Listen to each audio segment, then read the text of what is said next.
Barkanmu da wannan lokaci. Za mu yi duba a kan gaisuwa da muke da su na Hausa. Ta ce mata sannu, sannu,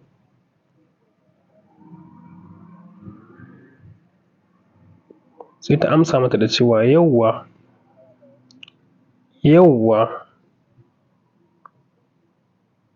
Ta ce ya kike, ya kike?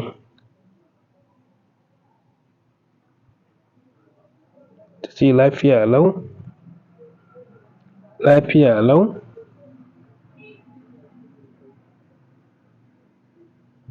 Ya aiki, ya aiki.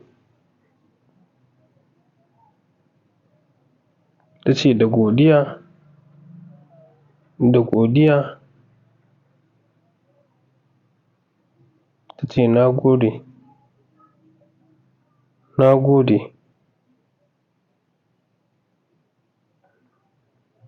Ta ce sai anjima, sai anjima. To fatan alkhairi.